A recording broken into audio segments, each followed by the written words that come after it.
ولقد آتينا موسى الكتاب وقفينا من بعده بالرسل وآتينا عيسى ابن مريم البينات وأيدناه بروح القدس أفكلما جاءكم رسول بما لا تهوى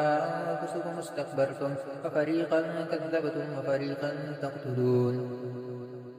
وقالوا قلوبنا غلف بل لعنهم الله بكفرهم فقليلا ما يؤمنون ولما جاءهم كتاب من عند الله مصدق لما معهم وكانوا من قبل يستفتحون على الذين كفروا فلما جاءهم ما عرفوا كفروا به فلعنة الله على الكافرين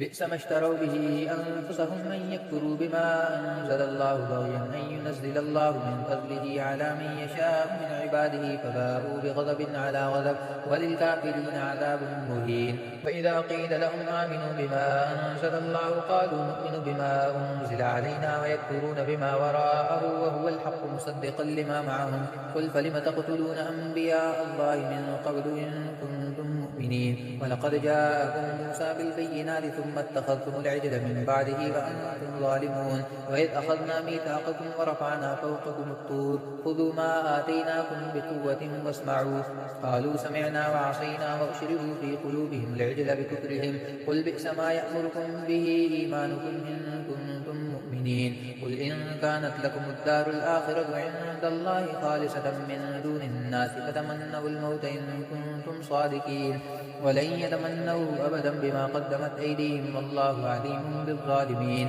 ولتجدنهم أحرص الناس على حياة ومن الذين أشركوا يود أحدهم لو يعمر 1000 سنة وما هو بمزحزحه من العذاب أن يعمر والله بصير بما يعملون